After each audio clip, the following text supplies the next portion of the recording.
Nama saya Yeridaktus Manekmau. Di sini saya akan menjelaskan beberapa metode pengajaran dalam bahasa Inggris. Yang pertama, metode langsung atau direct method. Direct artinya langsung. Direct method atau model langsung yaitu suatu cara mengkaji materi pengajaran bahasa asing di mana guru langsung menggunakan bahasa asing tersebut sebagai pengantar dan tanpa menggunakan bahasa anak didik sedikit pun dalam mengajar. Berikut ciri-ciri metode ini adalah materi pelajaran pertama-tama diberikan kata demi kata, struktur kalimat, gramatika diajarkan hanya bersifat sambil lalu, dan siswa tidak dituntut menghafal rumus-rumus gramatika, tapi yang utama adalah siswa mampu mengucapkan bahasa secara baik.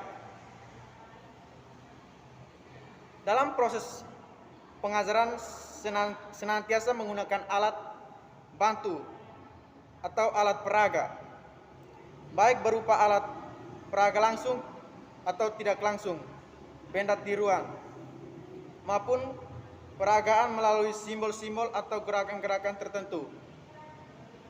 Setelah masuk kelas, siswa atau anak didik benar-benar dikondisikan untuk menerima dan bercakap-cakap dalam bahasa asing dan dilarang menggunakan bahasa lain. Yang kedua, metode Berlitz atau Berlitz method. Metode Berlitz adakah metode langsung direct method yang selalu digunakan untuk sekolah-sekolah Berlitz sebagai metode utama.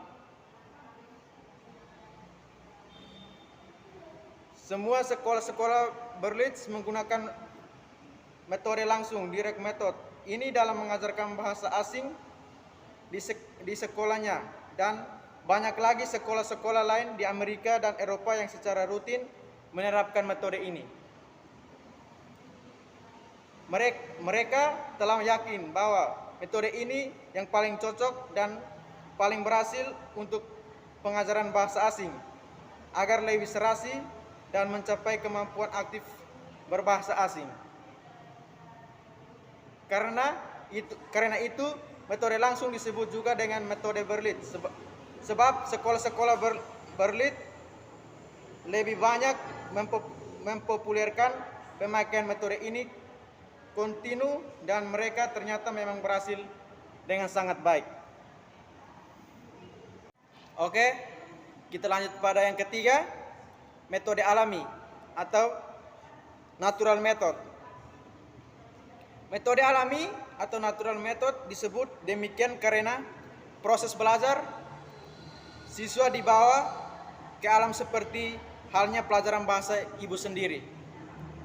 Dalam pelaksanaan metode ini tidak jauh berbeda dengan metode langsung atau direct, di mana guru menyajikan materi pelajaran langsung dalam bahasa asing tanpa diterjemahkan sedikit pun, kecuali dalam hal-hal tertentu di mana kamus dan bahasa anak didik dapat digunakan.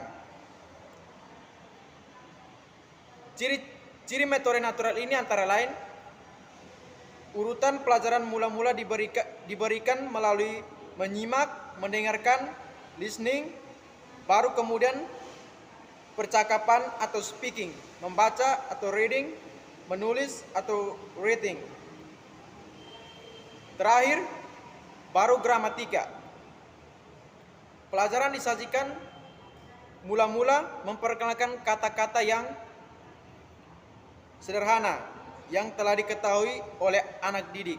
Kemudian memperkenalkan benda-benda mulai dari benda-benda yang di dalam kelas, di rumah, dan di luar kelas. Bahkan mengenal luar negeri atau negara-negara asing, terutama Timur Tengah. Alat peraga dan kamus yang dapat digunakan sewaktu-waktu sangat diperlukan, misalnya untuk menjelaskan atau mengartikan kata-kata sulit dalam bahasa asing, memperbanyak perbendaharaan kata-kata atau memperkaya vocabulary. Sebagai syarat utama menguasai bahasa asing. Oleh karena itu, kemampuan dan kelancaran membaca dan bercakap-cakap sangat diutamakan dalam metode ini. Maka pelajaran gramatika atau tata bahasa kurang diperhatikan. Kebaikan metode natural. Oke, yang keempat, metode percakapan atau conversation method, yaitu mengajarkan bahasa asing seperti bahasa Inggris, bahasa Arab, bahasa-bahasa lainnya, yang cara langsung mengajak murid-murid bercakap-cakap atau berbicara di dalam bahasa asing yang sedang diajarkan ini. Tentunya dimulai dengan kata-kata atau kalimat-kalimat atau ungkapan-ungkapan yang biasa berlaku pada kegiatan-kegiatan sehari-hari, seperti good morning, how are you, what are you doing, can you speak English, dan sebagainya. Atau kalimat-kalimat percakapan di dalam kelas, di sekitar sekolah, di rumah, di kantor, dan sebagainya. Semakin lama semakin meluas dan beragam. Yang namanya berbahasa itu ialah berbicara sebagai fungsi pokok bahasa. Peran kedua barulah membaca atau memahami tulisan atau buku. Jadi, fungsi utama belajar bahasa asing itu ialah kemampuan berbahasa aktif, berkomunikasi, lisan atau bercakap-cakap. Itulah tujuan utama atau target pokok mempelajari bahasa asing. Disusul dengan kemampuan membaca dan memahami atau penguasaan pasif. Yang kelima, metode fonetik atau mendengar dan mengucapkan.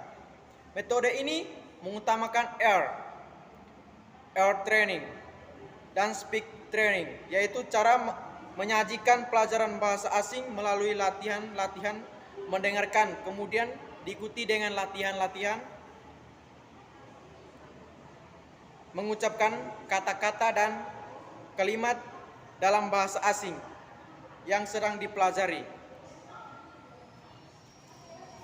Metode fonetik ini dapat dikatakan gabungan dari dua metode, natural dan reading di atas, di mana mula-mula menurut metode ini pelajaran dimulai dengan latihan-latihan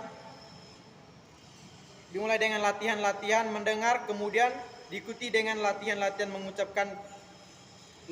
mengucapkan kata-kata atau kalimat-kalimat dalam bahasa asing. Kemudian disusul latihan-latihan membaca, reading atau conversation.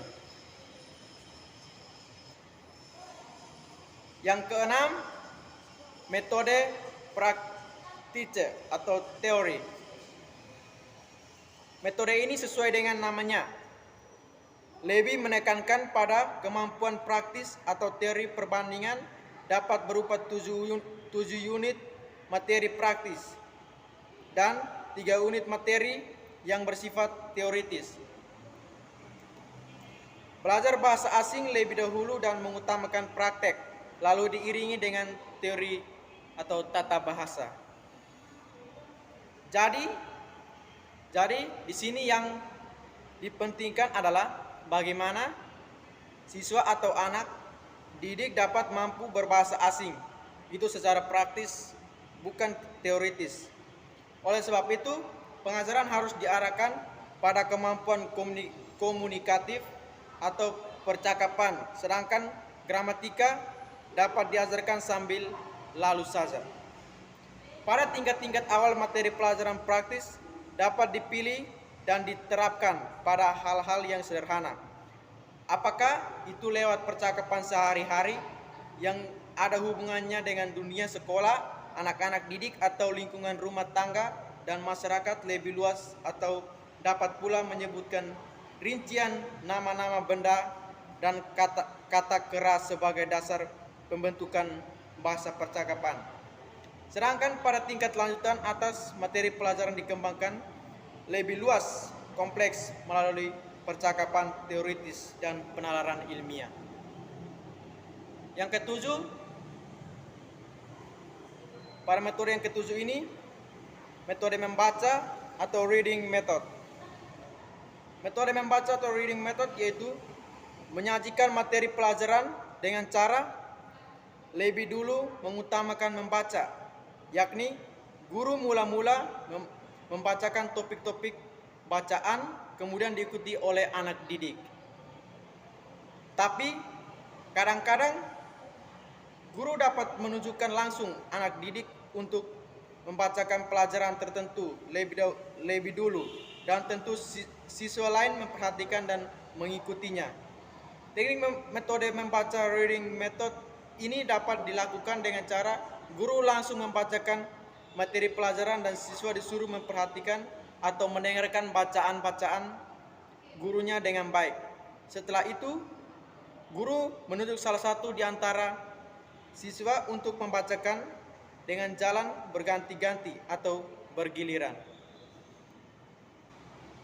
Oke, pada metode yang terakhir ini, metode yang ke-8, metode bicara lisan atau oral method.